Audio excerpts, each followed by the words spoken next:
Well, welcome to Independence. It's the FIEC podcast. This is a special episode today focusing on our Leaders Conference. My name's Phil Topham. I'm Executive Director of the FIEC, and joining me today are John Stevens, our National Director. Morning, John. Good morning, Phil. And Adrian Reynolds, one of our Associate National Directors. Hello, nice to be with you. Good stuff. Well, first of all, what's the Leaders Conference? John, kick us off. What's the Leaders Conference? Well, the Leaders Conference was part of the new vision for FIEC in 2010, and the aim was to get together the leaders from across FIEC churches to be able to think about the work and ministry of FIEC, but also to be able to be equipped for ministry themselves and to be able to build relationships with one another. Leader is used in the widest sense. It's not just pastors, but it's all those who are in leadership of local churches. So it might be pastors, assistant pastors, elders, those working in youth ministry, women's workers in churches. So we have a wide understanding of what leadership is, and we want to gather together so that we can actually fulfill our vision of FIEC, being independent churches working together to reach Britain for Christ. And what do we do when we gather together? So you get all these leaders together. I mean, what happens at the conference? A variety of different things in the conference. We usually have a main speaker who will be speaking on the theme of the conference, which is largely about equipping in areas of ministry. We'll have some preaching at the conference to build up our own faith and warm our own souls. There are usually some seminars that people can choose from that give them a range of different areas of ministry or and we have cultural food. life to think around. Food. We have food, John. You've forgotten the food. Yeah, well, the other crucial aspect is actually the interrelationship with one another. And so the conference is 2 days. That gives people the opportunity to be able to spend time with one another. So coffee times, meals together. And it gives a real opportunity for people from all across the country to be able to get to meet one another, catch up with old friends and make new friends. And that fostering of fellowship has been a crucial aspect of the Leaders Conference. So it's much more than just the formal programme. It's about the being able to gather together. I've always said that about the conference. I say we could put Disney films on and people would still come, because getting round tables to enjoy fellowship with one another is vital. It is an idea, Phil. It is an idea. I don't think we should, but yeah. You've got a Disney film in mind? Dumbo. I don't know. This year, of course, it's not 2 days. No. And that's the big difference. So this year, we're not going down to Torquay for 2 days as we normally do. And the reason, I don't bore you with the reasons for that, but they're practical. We just basically haven't been able to secure the venue. And we think also, given that we're coming out of the coronavirus pandemic, there's kind of, it's a struggle, isn't it, for church leaders just to get back into the swing of things, and actually to ask them to come away for 48 hours has been too much. So we're doing something different, Phil. Yeah, so it's like a microcosm of the conference, isn't it, into 5 one-day events. Just tell us a bit, Adrian, about what we're doing this year, where we're going. Well, actually, we're doing all the things that John's just described. So we're not going to be able to do them to the same extent, but we want all the same ingredients. So we want to be able to sing together, we want to be able to pray together, we want to be able to listen to God's word together, we want to be equipped for ministry together, we're going to eat together. So there's going to be food at each of the day conferences, and there's going to be plenty of space to hang out with friends. Now, all of that's truncated in because we're just doing it in a day. And the big difference is we're not going to do it in one place, we're going to do it in 5 places, because obviously for some people to travel to one place for a day is too much to ask. So it's not going to achieve quite what our 48 hours achieves, but we're trying to get as close to it as we possibly can. So it's the same kind of ministry, the same kind of purpose, but delivered in a slightly different way. And worth saying, we'll be back to normal next year, getting everyone together in one place. That's right, but just give us a flavour of the 5 venues. We've got 3 in England. So I'll give you the dates as well, shall I? Yeah. So we've tried to choose. It's worth saying we've tried to choose venues where most people can get to them within a couple of hours. Now we realise that's not.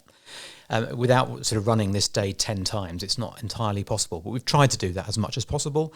And we're meeting in local FIEC churches to make it as straightforward as possible. So we're at Highfields Church in Cardiff on Monday the 8th of November, then in Monihull Church in Birmingham on Wednesday the 10th of November, and we're at East London Tab Friday the 12th of November in London, which hopefully lots of people in the South East will be able to get to. Then we're at Charlotte Chapel in Edinburgh, 15th of November, that's a Monday, which we're hoping will actually serve the far north of England as well as Scotland.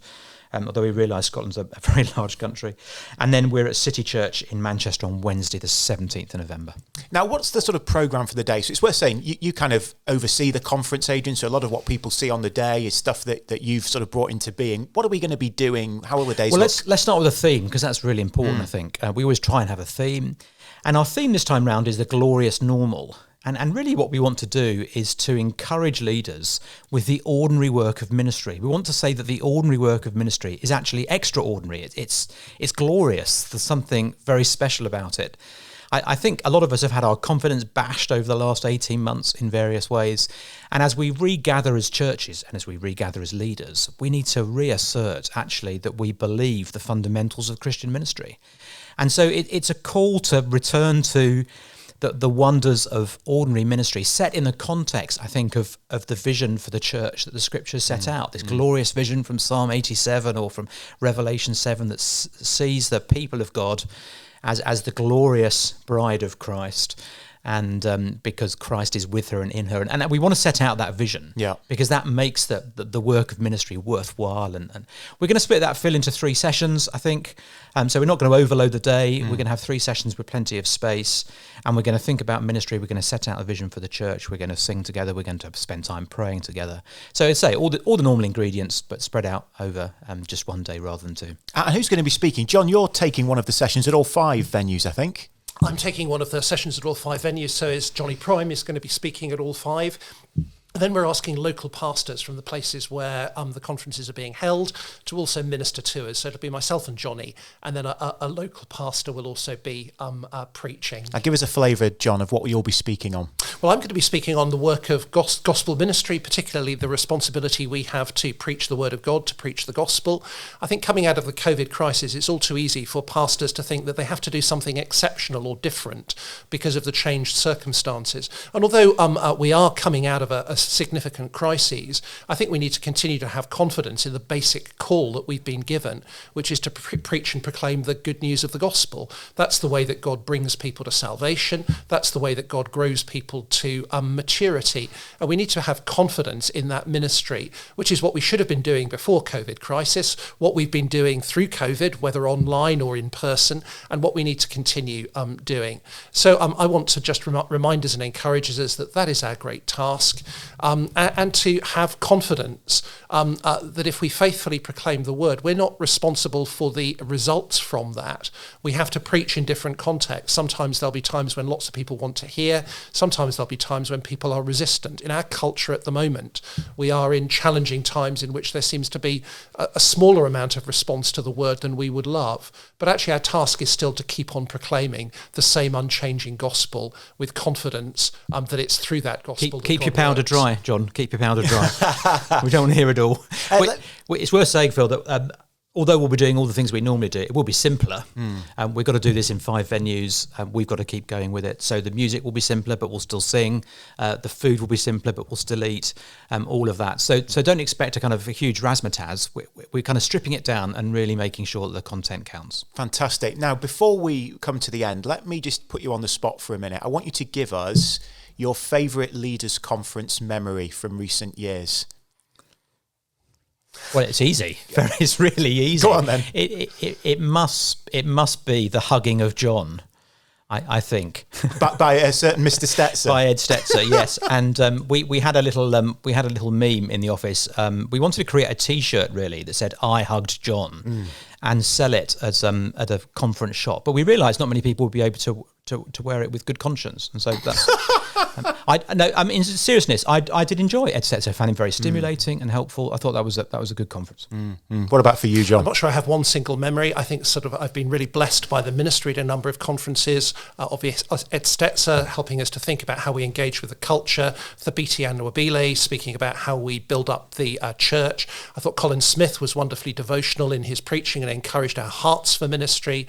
I particularly enjoyed Tope Koliosu coming, and I remember very clearly his session on leading prayer meetings in church. Yeah, it was excellent. Which I found deeply challenging. And I think that's a weakness within our constituency. And it was really helpful to be, in a sense, given some really good I missed ideas. on that. Is that on the website? Yeah, all of these are on the website. I was just going to say that. If you want to listen back to any conference stuff from previous years, it's all available at fiec.org.uk. And you can listen to Ed, you can listen to Thabiti, you can listen to Don Carson, you can listen to Colin Smith. They're all there for people to listen to if they want to. So before we come to a close, let me just explain how you book for these conferences. So go online, fiec.org.uk. The booking's on the homepage. You can book for the conference nearest to you, £25 for a day conference, which includes a full lunch and all that great ministry that you've been hearing about. Before we go, just throw ahead to next year. We're going to get back together next year. What are we hoping next year will bring? John, it's an especially big year for FIEC, isn't it? It is a huge year for FIEC. Next year is our 100th anniversary, so we're hoping that we'll be able to have an in-person conference. We'd love as many leaders from FIEC churches to be able to come together to that event. We want to just remember our foundations as FIEC, what we're committed to theologically, what our vision is for the work of the gospel in our nation, and just to remind ourselves of those things that have been core to FIEC for the last 100 years and that will be crucial for the future. So we're really looking forward to that next year. But at the same time, I'd really want to encourage everybody to come this year as well. I think this is the first opportunity we've really had for 18 months to be able to gather together as leaders. Many of us have missed that opportunity. In September, I've had the privilege of going to a couple of conferences, and it's just been a joy to meet together with people again. And I'd really urge FIEC churches and leaders to make the effort to come to these events. They might not be quite what we would be used to, but it's really important that we reconnect.